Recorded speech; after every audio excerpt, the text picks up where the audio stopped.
Okay guys, you have a fairly powerful reading going on here. So I think for you, February is going to be the beginning of perhaps a whole lot of change coming in for your year. The two tens next to each other are significant because they are together, and tens are about endings as well. So you have three major arcana cards sort of on the left-hand side, and also your overall energy card, and these two tens are wands and a sword. I think if we take the time to go through your reading, and each of you individually, you will find very specific or poignant meanings to the relativity of each card. When we get the major arcanas, we know they're powerful, but each person will receive the messages and the instigation to create their new journey at their own personal level. So bear in mind these are generic readings for the astrological signs, and this is your reading, but personal readings are more in depth. So anyhow, let's start with the Ten of Wands. This card, he shows us that he's been doing intensely hard work and he is strong. He's got the backbone of strength.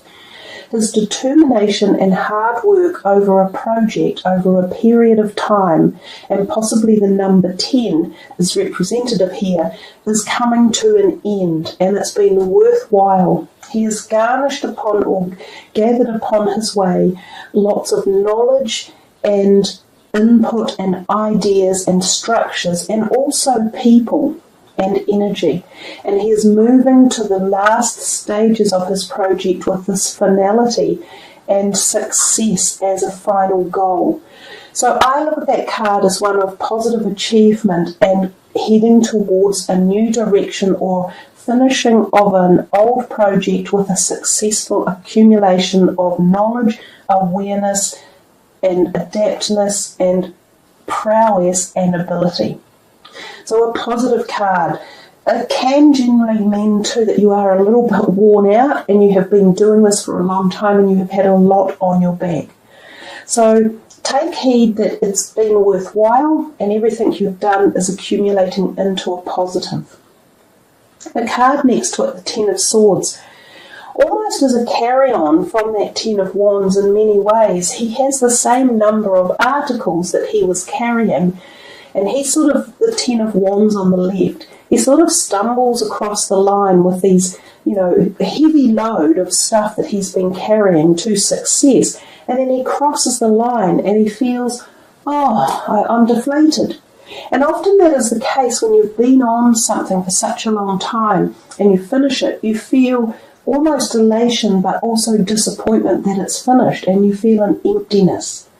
So the Ten of Swords can give us this feeling of emptiness and loss. It has quite a few different meanings. It can literally mean you need to slow down and pace yourself. And this could come about from all this work over here and this time and energy that you had put in. So you must listen to yourself and your inner being and trust your gut instincts when the Ten of Swords is around. If there is a reason you need to slow down in life, slow down. Let the new dawn come when it's ready. Let the old stuff pass out when it's ready. This can also refer to back pain. Significant. And here there seems to be, the back is shown to us and he's got this heavy load, so he's putting pressure on all this part of his body. So I feel for some of you that your physical body may need readjustment and rest and recuperation, especially down the spinal area, up through the head and the shoulders. Some of you may get therapy for that, physiotherapy or Reiki or one of the natural healing processes, or some of you may need your chakra areas opened, and in particular the base chakra and also your solar plexus, which is about trusting your gut instinct. So some of you may need some rejuvenation around that area. Wear bright yellows, eat yellow foods, wear the colour red and eat red foods. That will help as well. The number 10 of Swords can also represent endings of relationships, and sometimes this can be a sad time. You might feel as though someone has literally turned asunder and you can't trust them anymore and they've said or done something that has been hurtful or painful. And you could feel, oh my God, I didn't deserve that. And there's no doubt you didn't. But again, I have this philosophy in life that how people treat you and the type of people they are eventually takes them to where they go in their life. Karma is real, and if people out there are behaving in a bad manner or in a rude or derogatory or vicious way, it just comes back to them. They merely reflect that in the mirror of life, and the mirror always gives back what it gets. So you let it go, you move on, and you start anew. And here you have the wonderful Fool. It's such a brilliant card to get after your 2 tens, because the tens are the ends of your cycles, and the Fool is the brand new beginning. And he's almost looking back at these two as if to say, yep, been there, done that, accomplished it, and ready to move on. Now, the Fool is without doubt about yourself, and it's about understanding that you are at the crux of a turning point in your life, and you say, this is for me. I'm doing this for me more than anyone else.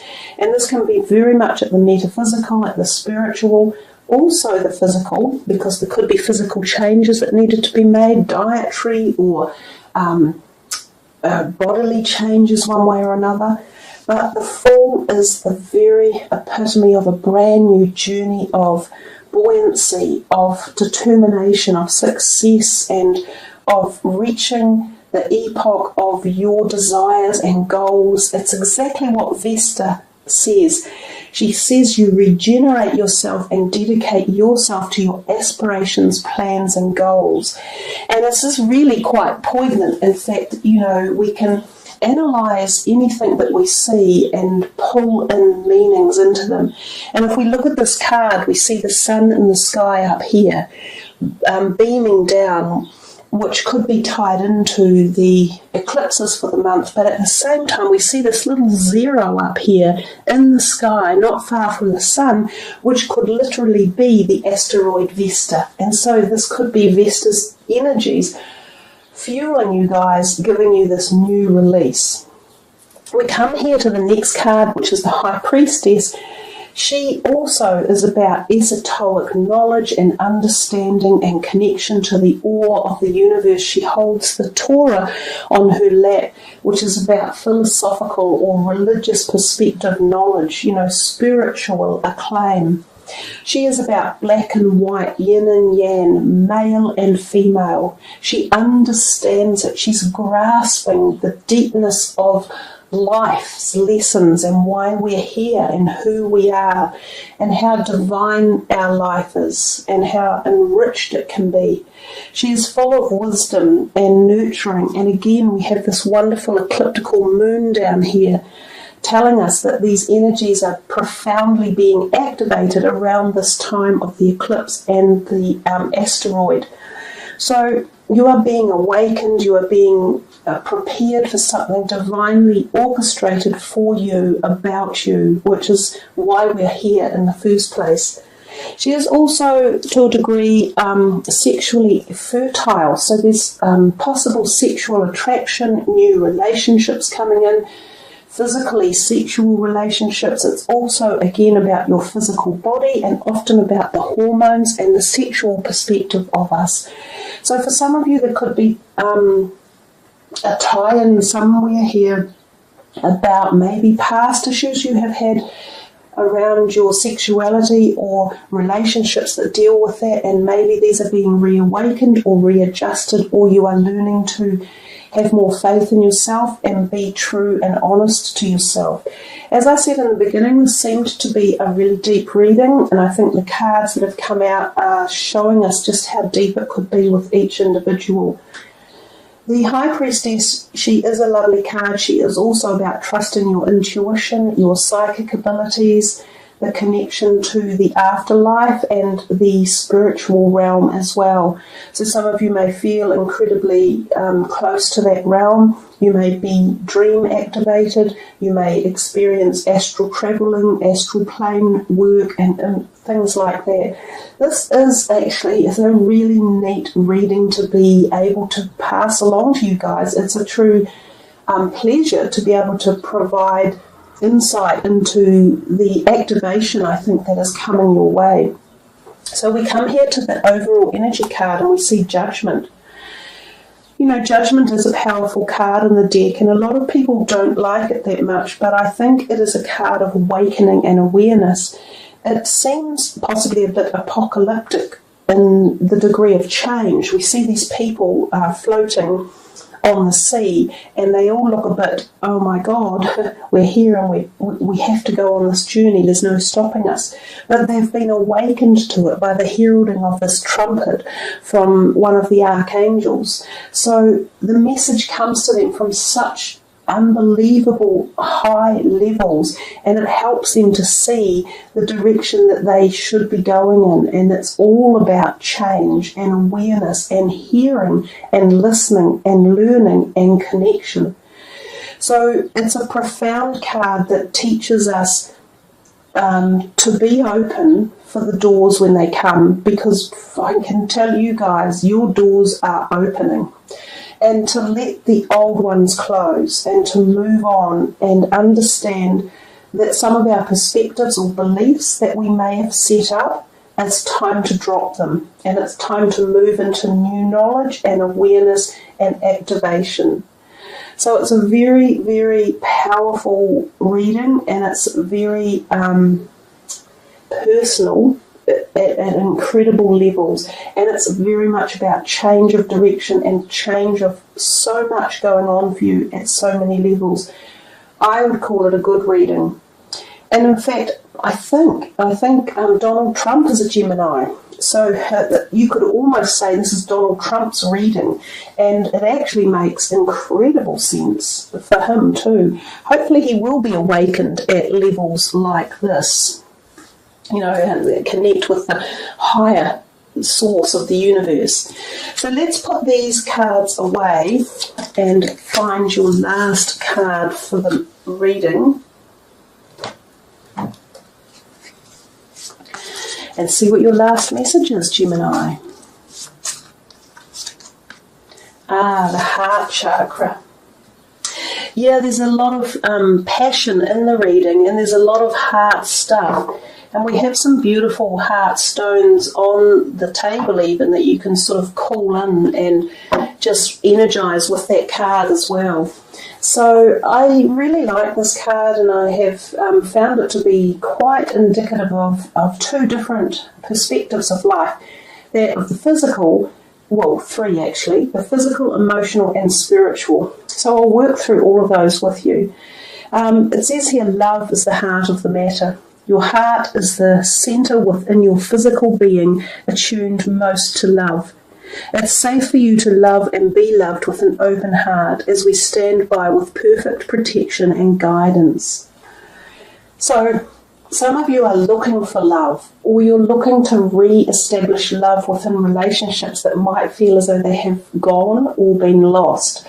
Or you're wanting to heal heart pain. Some of you may have felt pain or loss around your relationships, and you're wanting the healing. So this can be done internally at the emotional level, and you can ask for the heart to be healed emotionally or on the metaphysical plane.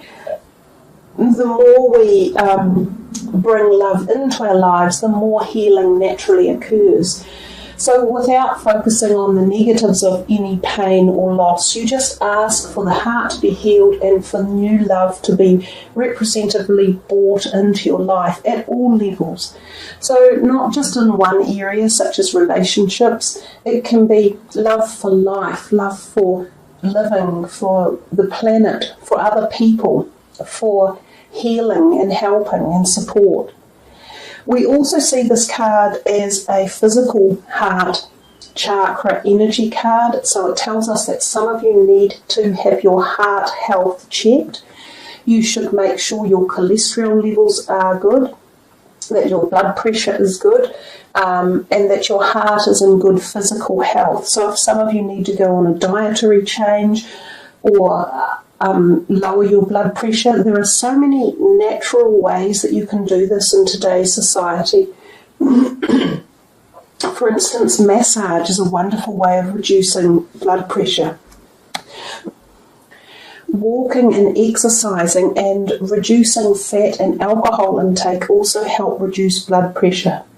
To lower cholesterol, you can take a lot of the flaxseed and fish oils, vitamin E, and also lecithin. Very, very good for heart health and reducing cholesterol. Now, the third message of this heart chakra card, also your heart chakra may need opening. So that's eating green foods and wearing the colour green as well. The third message for the heart chakra is that this can be a message from deceased loved ones. So anyone who has passed over from heart issues or heart and chest issues. This can also be lung related or breast related issues. There's a message there from some of you from Spirit to say that they are still connected love-wise and that they feel your love and possibly your pain, and they are just letting you know that they are in a place of wholesomeness and feeling emotionally or spiritually fine. So a powerful way, again, to end your reading. I think the February readings are really high vibrational energy and they have a lot of deep, in-depth messages. And Gemini, you certainly had a really powerful reading. So guys, thank you very much for joining me. I hope you've thoroughly enjoyed this. It's been a wonderful reading to do. Plenty of information for you guys and lots of change and new beginnings. So take care, everyone. Much love. Namaste.